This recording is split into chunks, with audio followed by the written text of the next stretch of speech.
Welcome to Aadya TV. మనతో పాటు BRS senior నాయకురాలు సుమిత్ర ఆనంద్ ఉన్నారు. ఆమెను అడిగి తెలుసుకునే ప్రయత్నం చేద్దాం. మేడం నమస్కారం. నమస్తే. బాగున్నా, మీరు బాగున్నారా? బాగున్నాం మేడం.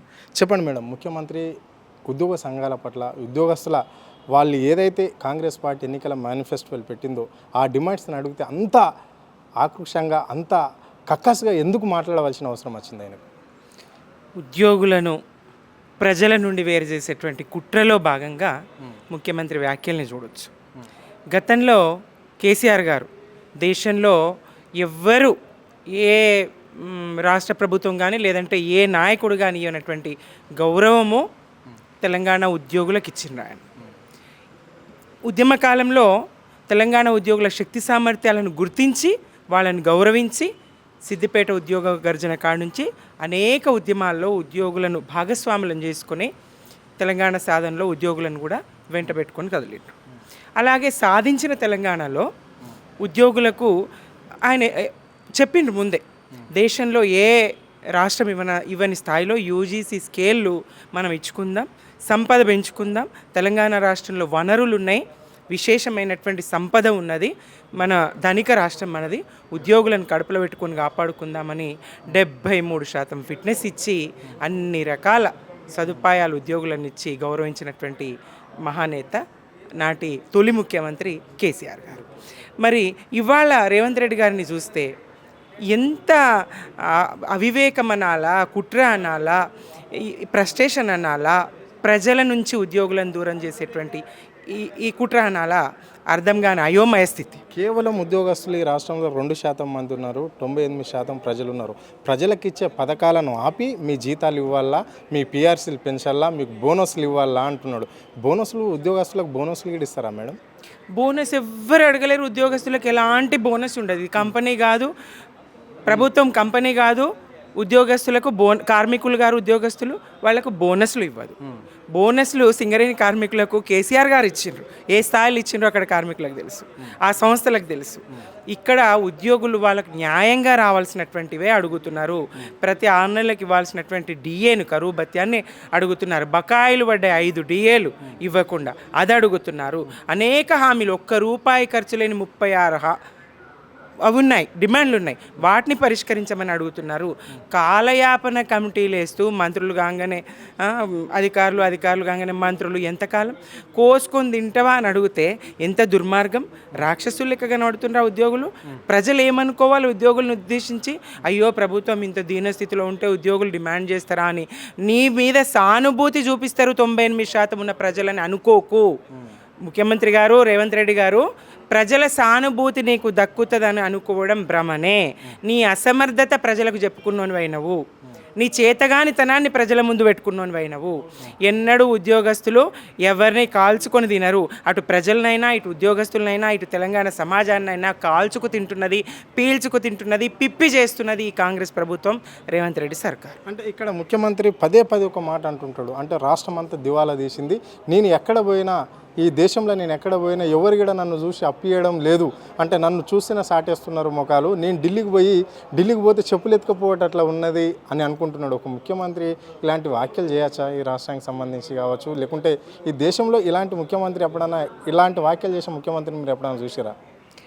కేసీఆర్ గారి పాలనలో రాష్ట్రం తల ఎత్తుకొని గర్వంగా దేశంలో అన్ని రంగాల్లో కూడా అభివృద్ధి పథంలో నిలిచి అవార్డులను అందుకున్నటువంటి స్థితి అన్ని రకాలుగా కూడా.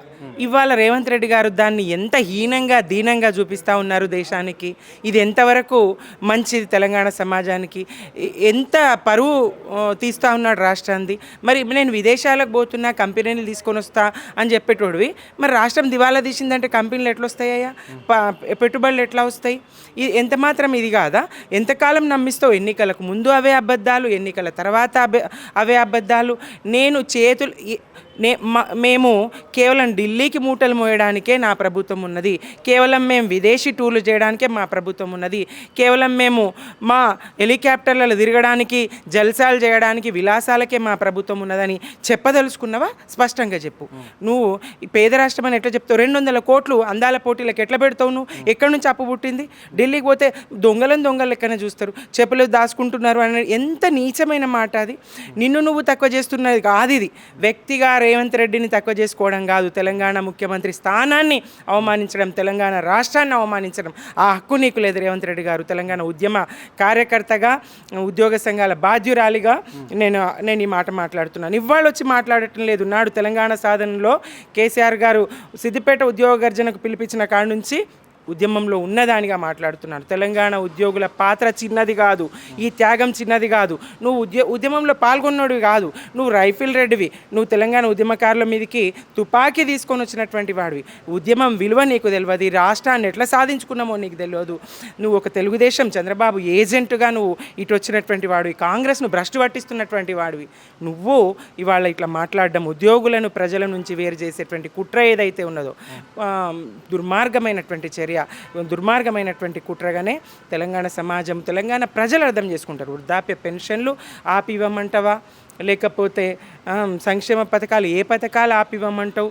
100 రూపాయలు ఉన్న డీజిల్ పెట్రోల్ను 200 చేయమంటారా? ఎట్లు ఇవ్వమంటారు? నన్ను కోసుకొని తిని కూర వండుకుంటారా? ఏం మాట్లాడుతున్నావు? ఇది ఉద్యోగులు ఏమన్నా రాక్షసులు లెక్క కనపడుతున్నారా? న్యాయంగా వాళ్ళకు రావాల్సినటువంటిదే అడుగుతున్నారు. వాళ్ళు 30-40 ఏళ్ళు పనిచేసి రిటైర్ అయితే విరమణ తర్వాత వాళ్ళకి రావాల్సిన పైకమే అడుగుతున్నారు. వాళ్ళు ఏం అడుగుతున్నారు? నేను గొంతెమ్మకు బోనస్లు అడగట్లేదు, నీ జేబులకి వెళ్ళి ₹1 ఇవ్వకు. వాళ్ళు దాచుకున్నది వాళ్ళకు న్యాయంగా రావాల్సింది నువ్వు. దీనికి కూడా మరి మూసి ప్రక్షాళనకు అంటావు, ఏమో అంటావు, 100 కోట్లు అంటావు, ఇంకోటి చెప్తావు, కాకమ్మ కథలు ఎన్నో చెప్తావు, ఒక్కటి కార్యరూపం దాల్చింది లేదు, అన్నీ ఇవే. చివరిగా ఒక వాళ్ళ కాంగ్రెస్ నేతలే అంటున్నారు, ఒకరేమో ముఖ్యమంత్రి టెంప్టై మాట్లాడిందంటే మళ్ళీ ఒక మంత్రి అంటున్నాడు ముఖ్యమంత్రి ముక్కుసూటిగా మాట్లాడే వ్యక్తి కరెక్టే మాట్లాడు ఉద్యోగస్తుల విషయంలో అని శ్రీధర్ బాబు అంటుండే. ఈ వాక్యాన్ని ఎట్లా చూస్తారు మీరు? తెలంగాణ ఉద్యోగులకు స్పష్టమైంది, భ్రమలన్నీ తొలగిపోతాయి. తెలంగాణ ఉద్యోగులకు స్పష్టమైంది, భ్రమలన్నీ తొలగిపోతాయి. ఈ ముఖ్యమంత్రి ఏదో చేస్తాని 1వ తారీఖు జీతం ఇవ్వడమే అదేదో ఘనకార్యం చేస్తున్నట్టు, మేలు చేస్తున్నట్టు, ఇదివరకు ఎప్పుడు స్వతంత్ర భారతదేశంలో ఈ రాష్ట్రంలో ఏ ఉద్యోగి కూడా 1వ తారీఖు నాడు జీతం తీసుకోనట్టు, తను మాత్రమే ఇస్తున్నట్టు బిల్డప్లు ఇవన్నీ కూడా.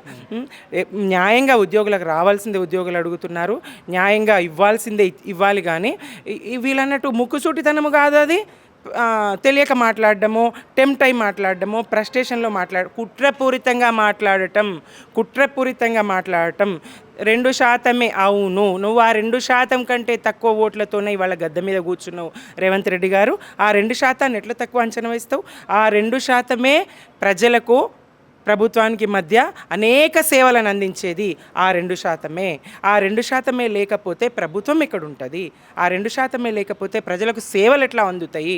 నువ్వు ఈ 2% అని చెప్పి తక్కువ చేసి మాట్లాడడం అయితే ఉద్యోగులను అవమానించడమే, ఉద్యోగులను రాక్షసులుగా చూపడం. తెలంగాణ ప్రజలకు ఇది తీవ్రమైనటువంటి ఆక్షేపించదగ్గది, ఖండించదగ్గ ఇది. ఒక ఉద్యోగ సంఘ బాధ్యురాలిగా నేను తీవ్రంగా ముఖ్యమంత్రి గారి మాటలను, ఈ కుట్రపూరితమైనటువంటి మాటలను ఖండిస్తూ ఉన్నాను. ఇప్పటికైనా ఆయన కుట్రను మిగతా తెలంగాణ సీనియర్ మంత్రులు ఎవరైతే ఉన్నారో, పార్టీ మేలు కోరేవారు, కాంగ్రెస్ మేలు కోరేవారు ఎవరైతే ఉన్నారో, ఇవి మరి ఆయనకు సరి చెప్పాల్సినటువంటి అవసరం ఉన్నది. ఇది సరికాదని చెప్పాల్సినటువంటి అవసరం అయితే ఉన్నదని నేను భావిస్తూ ఉన్నాను.